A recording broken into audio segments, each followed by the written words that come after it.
Y bien, nos quedamos entonces el día de ayer en pues lo del milenarismo, vimos sobre eso y les decía pues que esa es una visión apocalíptica del mundo, o sea, los desastres, las guerras, las pestes, todo sucede por el corazón malo de los seres humanos y pues Cristo va a venir a castigarlos a todos, porque Cristo viene y viene pronto, ese es el discurso.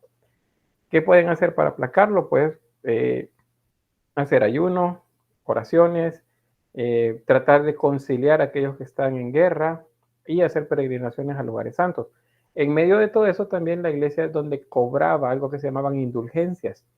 Había que pagarle y la iglesia nos daba una indulgencia. O sea, nos eliminaba pecados o nos concedía, por ejemplo, un año sin pagar o sin dar tributo, ¿cómo se llama esto? Diezmo a la iglesia.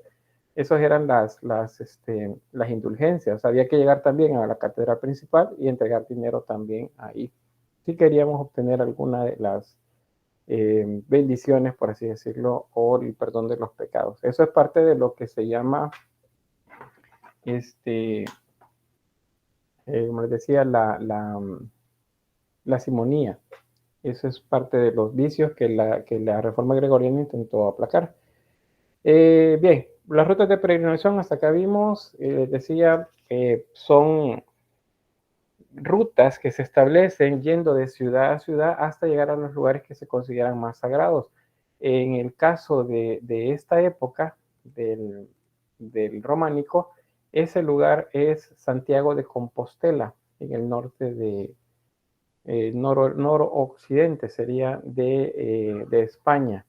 Acá, ahí tenemos la ciudad. Y esto que ven acá es una cadena, por así decirlo, de ciudades unidas por una ruta. A esa ruta se le llama el Camino de Santiago o la Ruta de Santiago, haciendo referencias al apóstol que se dice, bueno, está enterrado en esa iglesia en Compostela, en la Catedral de Santiago de Compostela. Entonces, esto que ven acá es como la ruta principal que iba de Roma hacia Arles, por ejemplo, pasando por Toulouse, Auch, Orolón, San Marí, y bueno, otros hasta llegar a Burgos, León, Oviedo. Oviedo es la ciudad que les mostré cerca de San Miguel del Hilo y de Santa María del Naranco. Entonces llegaban acá y llegaban a Santiago de Compostela. Ahí habían cumplido ya con la promesa. Todas esas rutas que ven en gris son también otras que se hacían desde Versailles, desde la ciudad de París, desde Tours y hacia otros lugares. Todas esas son rutas que iban hacia Compostela. Entonces, ¿qué sucede? Que cada una de las ciudades iban teniendo similitudes entre ellas, porque deberían responder a los intereses también de los peregrinos, la gente que iba hasta la iglesia principal. Hay muchas historias alrededor de lo que pasó acá, milagros, santos que aparecen pues en estas regiones. También es como los peregrinos llevan dinero para ir sobreviviendo mientras hacen el camino, ya sea a pie, a caballo, un carruaje. Entonces abundan los ladrones también. El papado, bueno, desde el Papa, se hizo o se promulgó una norma en la que aquel que asaltara a un peregrino, pues se excomulgaba. ¿Y qué significa eso? Pues que se rechaza, se expulsa del cristianismo y por lo tanto ya no tiene parte con Cristo y eso significa que no hay vida eterna. Ustedes dirán, bueno, eso a mí no me genera ni cosquillas, pero a la gente de esta época eso era algo gravísimo, era algo muy, muy grave que le dijeran que le iban a excomulgar. Entonces de esa manera lograron proteger bastante a los peregrinos. Sin embargo, siempre habían, y por eso es que hay muchas historias, ¿sí? Leyendas alrededor de gente que, por ejemplo, intentó engañar a las autoridades, a los gobernantes de las regiones, diciéndoles, miren, los peregrinos se quedaron en mi posada, y se robaron las joyas que tenía o mis instrumentos de plata. Y decían, veamos las alforjas, las maletas que llevan y resulta que ahí estaban. ¿Y por qué estaban ahí? Porque el posadero las había metido en ese lugar para que le pusieran una multa al peregrino y esa multa se la dieran a él como una retribución por haber sido robado. Muchos nunca aceptaron eso y por lo tanto pues los condenaban, algunos a morir. Hay leyendas en las que los colgaban, dicen, en árboles o este, en lugares pues destinados para que el verdugo matara a las personas que se encontraban culpables y los dejaban allí exhibidos para que aún los peregrinos vieran lo que podía pasarles si mentían. A veces esos colgados eran los mismos posaderos que habían sido descubiertos en su mentira, pero otros no, efectivamente eran personas pues, que habían hecho las cosas mal. Y hay muchas leyendas, hay cosas interesantes ahí, hay geografías de santos también de ese lugar. Bueno, eso se lo voy a saltar, no se lo voy a leer porque es lo que, no leer, no digo explicar, porque es lo que ya les estaba hablando sobre lo de Santiago de Compostela y las rutas de peregrinación. Ahí lo van a quedar, les queda a ustedes para que lo lean para el examen. Esta es la catedral románica de Santiago de Compostela. Como es una iglesia principal, entonces no es una iglesia, es pequeña y no era suficiente el espacio para contener pues, la cantidad de peregrinos que llegaban, así que se construyó una catedral, algo mucho más grande, una estructura muy simbólica. Si recuerdan, las iglesias se construyen con planta de cruz griega o cruz latina. La griega normalmente se usa en el oriente, la región que en este momento está bajo dominio bizantino, pero en el occidente se prefiere la de orden latino, que vemos el pie de la cruz es más largo que los otros brazos. Entonces, esa es la planta arquitectónica que se construye. Hay una orientación también simbólica, que recuerden, eso viene de ese Bizancio, que el cabecero tiene que estar apuntando hacia el sol naciente. Todo eso pues está acá. Esa es la catedral actualmente. Dice, mira, hay una diferencia bien grande, ¿por qué no la dejaron igual? Porque resulta que la iglesia fue reconstruida, fueron agregándole anexos también cada época. Por ejemplo, esto es románico, pero esto tiene tanto gótico como también tiene renacentista y tiene barroco. O sea, es un edificio que se fue transformando según la época. Ahí tenemos el interior, vean que es la nave principal y el altar principal que está sobre la gruta o el espacio donde se piensa o se cree, más bien no decir se piensa, sino se cree, está enterrado el apóstol Santiago.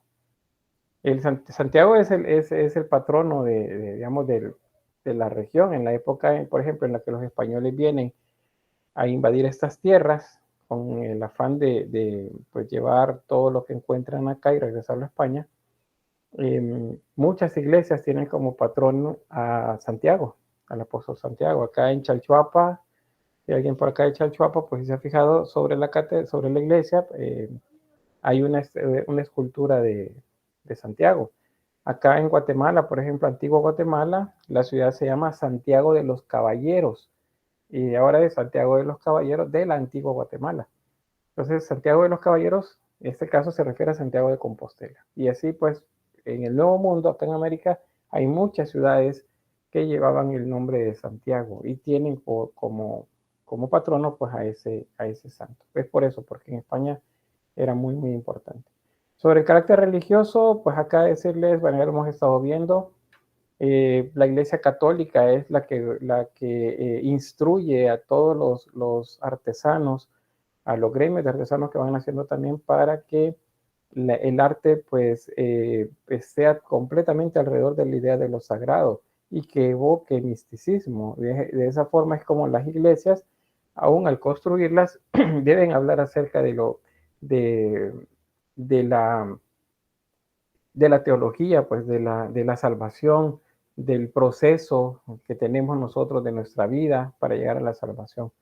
Hay una estética también que va a aparecer, es la referida a la idea de que Cristo viene a juzgar a vivos y muertos. Eso es el milenarismo, si recuerdan. Y entonces aparece un Cristo acá, como lo ven, en una mandorla, eh, que están mostrando dos ángeles. Este Cristo no es el Pantocrator que veíamos en Bizancio, sino que este es el que se llama Cristo en Majestad. Este es el que viene a juzgar. La apariencia, digamos que es como lo muy similar, la mano derecha bendiciendo y la izquierda conteniendo o sosteniendo el libro de la vida. Luego, ¿qué más? Bueno, la idea de la figura de Cristo, como lo observan acá, alargado, los ojos grandes, viendo hacia el frente, la boca pequeña, barba y bigote. En algunos casos la barba es completa, otros como acá está separada la barba y el bigote. La mano derecha siempre en actitud de bendecir, la izquierda sosteniendo un libro, todo eso es igual. Pero también aparece algo que se llama bestiario. El bestiario se refiere a bestias, a monstruos, a seres extraordinarios que son los que van a castigar a aquellos que no hacen lo que la iglesia diga o los preceptos del cristianismo. Ahora, lo que está contenido en los textos bíblicos, que es de lo que hablan los religiosos. Entonces, va a aparecer una simbología también acá. Hay una iconología también que se desprende de estas imágenes. Por ejemplo, este que observan acá es un monstruo que está devorando a alguien que tiene malos pensamientos. ¿Cómo sé yo que son malos pensamientos? Porque le está devorando la cabeza. Eso, devorar la cabeza o morder la cabeza de alguien en la iconografía románica significa que lo que tenía eran malos pensamientos. Y por eso el diablo, el monstruo, esta bestia, el dragón o como se le llame, está comiéndole la cabeza. Y así va a suceder con representaciones de otros vicios también que tienen las personas de esta época, incluyendo sacerdotes y obispos, porque hasta ellos van a aparecer también representados en algunos lugares. Así aparece la representación de otros pecados también, que luego se agrupan, por ejemplo, los principales, los llamados pecados capitales. Esos también van a aparecer ahí. O otros también pecados un tanto de menor rango que esos. Vamos a avanzar. Y bueno, hay dos aspectos importantes a nivel social y religioso en esta época y que afectan el arte. Lo primero es las peregrinaciones que ya les mencionaba a Santiago de Compostela. O sea, hay una estética desde la región del norte, bueno, centro-norte de Italia, la zona de las Germanias, las Galias, hacia la península ibérica. Todo eso se extiende una estética, un estilo que se va repitiendo cada vez más, porque todo tiene que tener el mismo discurso. Acuérdense la reforma gregoriana, todo tiene que tener el mismo discurso. Y aquellos que se separan del pensamiento principal de la iglesia, pues deben ser castigados. Para esta época, la iglesia establece con la siguiente, ¿cómo se llama? La siguiente reforma que va a haber, que es la de Cluny, va a establecer, por ejemplo, un tribunal para que delibere y castigue aquellos aspectos graves dentro de la conducta de las personas religiosas dentro del catolicismo. Eso es lo que se llama el Santo Tribunal para la Doctrina de la Fe, que es lo que más adelante, un par de siglos más adelante, vamos a conocer con el nombre de la Santa Inquisición. Ese se establece desde acá y sirve para un tanto para controlar la liturgia, para controlar la doctrina también que se da y para corrección en algunos casos también. Pero todavía no ha llegado el punto en aquel en el que pues es implacable en cuanto a la persecución en muchos casos de personas inocentes. Otro aspecto es el crecimiento, el aparecimiento y crecimiento en cuanto al número de personas que se van adhiriendo a estos movimientos de las órdenes monásticas. Esos son los monjes. Eventualmente aparecen también monjas, o sea, las órdenes monásticas, pero femeninas. En el caso de estas que aparecen, pues podríamos hablar acá de Benedicto, por ejemplo, que es la que se llama benedictina. Está también la de Santo Domingo, que son los llamados dominicos. La de San Francisco, que es la que se conoce como franciscanos. La de los monjes cartujos también. Eso se refiere al lugar. Cada uno tiene una manera de pensar, pero sin salirse, digámoslo así, del pensamiento principal de la Iglesia católica. Por eso es que logran tener el reconocimiento del Papa y se les da autoridad en ciertas acciones que ellos puedan realizar.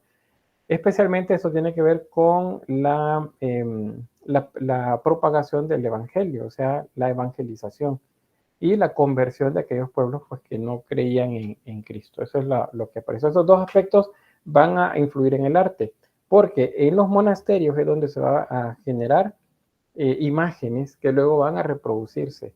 Ahora vamos a encontrar también que los artesanos van a comenzar a tomar el trabajo que antes tenían únicamente sacerdotes, que era la de los iconógrafos, si por ejemplo se acuerdan en Bizancio, o los pintores o artesanos picapedreros también que habían durante el periodo prerrománico. Acá comienza a ampliarse más la gente que trabaja sobre eso y por eso es que el oficio mejora. La imagen, aunque lo veamos todavía sin detalles anatómicos, va a tener todavía mejor estética que la que hemos estado viendo.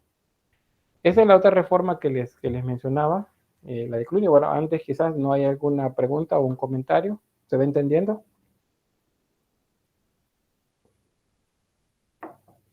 ¿Sí o no? Sí. Gracias. Es en este periodo en el que se empieza a dar la casa de brujas, ¿verdad? Bueno, naciendo. Todavía no, pero la institución sí aparece por esa época, que es el Santo Tribunal para la Doctrina de la Fe.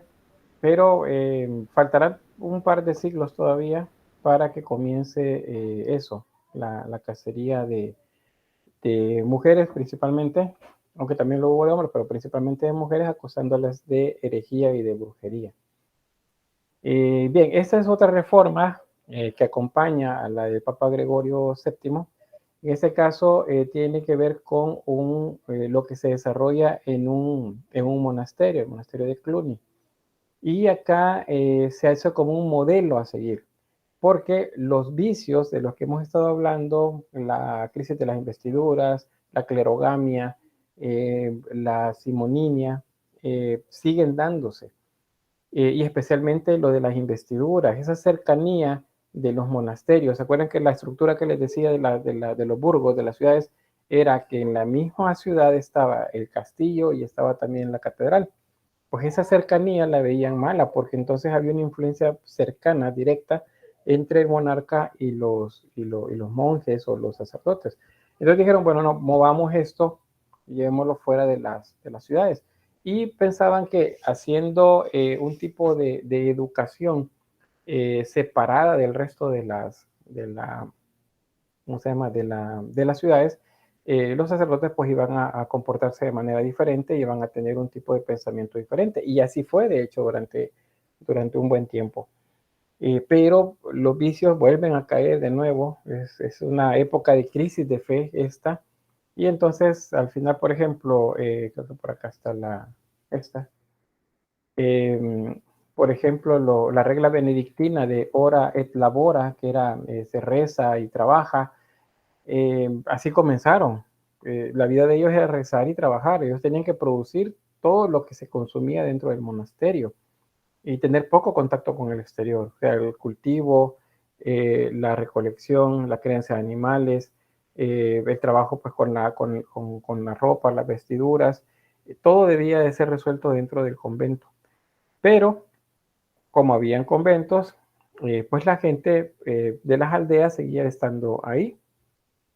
Y entonces la gente les hacía regalos, les entregaba algo. Poco a poco eso se volvió obligatorio. Entonces luego los monjes ya no trabajaban, sino que solamente esperaban que les entregaran lo que había. Por eso, si se han fijado ustedes, hay las representaciones que a veces caricaturescas que se hacen en películas donde aparecen monjes. Por ejemplo, hay una que es de los 90 que se llama Robin Hood. En esa aparece un monje, es gordo y siempre anda bebiendo vino o cerveza. Esa pues era la idea que se tiene, porque muchos pasaron de ser, de la vida esa a la oración, al trabajo, a la observación, o contemplación más bien de lo que está alrededor, a simplemente comer y no hacer nada. Y eso era lo que al final pues volvió otra vez al mismo punto en el que habían tratado de eliminar. Por eso dice, hay un santo, por cierto, para la cerveza, si ustedes no lo sabían. San Arnulfo es el santo de la cerveza, era un monje.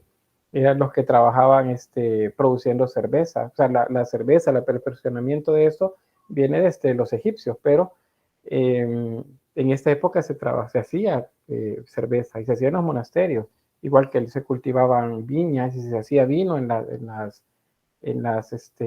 iglesias y en los monasterios. En las misas siempre había vino, desde el pan y el vino. O sea, el vino está presente en todo momento. Y no piensen que era solo para emborracharse. Realmente son bebidas que de alguna manera pues sirven para dar energía. La cerveza, el vino, en cantidades no para emborracharse, pues le servían a ellos. Por eso comen, siempre hay pan y hay vino. Es igual, vean las películas y verán que hay pan y hay vino. Y todo es normal. O sea, no hay nada malo ahí, porque era parte de su dieta. No estamos hablando de que eran borrachos. Sin embargo, se caricaturizan, les repito, en muchas películas, en caricaturas, y por eso los monjes aparecen así como que gordos y borrachos, pues la mayoría. Porque algo de verdad hay en el fondo de eso, pero tampoco tan exagerado, es la generalidad. Habían casos extremos, pero igual habían casos en donde el comportamiento era ejemplar. Vuelvo acá, perdón, a la que estábamos antes, y eso de lo que les decía de la abadía de Cluny, que es como el modelo que se sigue, tratando de rectificar pues todos esos vicios que la iglesia estaba presentando. ¿Qué buscaba también la reforma de Cluny? Pues el uniformar otra vez los ritos que ya venían desde la reforma gregoriana, pero la separación principalmente del poder civil del poder religioso, o sea, que los monarcas no tuvieran nada que ver con las decisiones que se tomaban dentro de la iglesia. Eso era lo primero. Alejar al clero entonces de las jurisdicciones civiles, que los señores feudales, por ejemplo, no tuvieran injerencia sobre lo que la iglesia decía, porque la gente a veces, el villano, o sea, la gente de las villas, tendía a creerle más, o creer más, si quien se los estaba diciendo era la iglesia. Entonces los monarcas necesitaban que la iglesia les fortaleciera el discurso o las acciones que hacían, legitimando lo que ellos decían. Porque miren, Dios quiere que las cosas sean así. Luego, asegurar los pastores adecuados, una formación ejemplar, que es lo que se buscaba, pues seguir el evangelio en lo doctrinal y en lo moral, de manera que se hiciera todo tal cual la iglesia lo pedía, la iglesia cristiana católica, y que fueran pues modelos para que la gente los siguiera. En ese sentido aparece también algo, la cruzada contra los albingenses, esta que vemos por acá, era normalmente las cruzadas era para recuperar tesoros o establecer rutas seguras para hacer comercio con el oriente, pero normalmente estaban dirigidas hacia territorios que no gobernaba la cristiandad, o sea, estaba fuera de Europa. Pero esta fue una cruzada hacia adentro. Era la idea, pues prácticamente detener el crecimiento del avance de una línea dentro de la Iglesia Cristiana Católica que se estaba separando en cuanto a pensamiento y en cuanto a doctrina de lo dictado por el Papa. A eso se le llama cruzada albingense. ¿Quiénes son esos personajes? Bueno, pues resulta que era un grupo al que se les denominó cátaros, por cierto, que cátaro es un término que significa puros, que consideraban que ellos eran quienes mejor seguían el ejemplo de Cristo y hacían unas sus separaciones en cuanto a la doctrina, que entraba en conflicto con lo que la Iglesia Católica decía desde el Papa. Entonces, pues esa cruzada buscó suprimir por completo la propagación de los cátaros. Suprimir significa, en ese caso, matar, o sea, porque no los iban a eliminar regañándolos. No, acá la idea era matarlos. porque eso lo hizo, si recuerdan, al inicio Roma, con las corrientes que no eran las que ellos consideraban como principales o adecuadas para la manera romana de cristianismo que estaban construyendo. Entonces esa fue una más de esas. Y bueno, también se les señalaba porque ellos no se callaban ante lo que veían que era malo por parte de la línea jerárquica venía el Papa. Eh, Decían cómo es posible, por ejemplo, que la gente no tenga que comer en las villas y el Vaticano esté lleno de tantas riquezas. Que el Papa pues tenga tantas riquezas a su alrededor, que los obispos que están cerca del Papa tengan tantas riquezas, mientras el resto de cristianos pues no tienen a veces pues, que comer o están a merced de lo que dice el señor feudal. Entonces eso, el criticarles, pues los mandaron a cortar de tajo. Uno de los aspectos, por cierto, sobre este pensamiento de los cátaros es que ellos pensaban que el mundo era dual. ¿Alguien me recuerda qué es esto de dualidad? ¿Qué significa cuando digo que ellos tenían un pensamiento dual?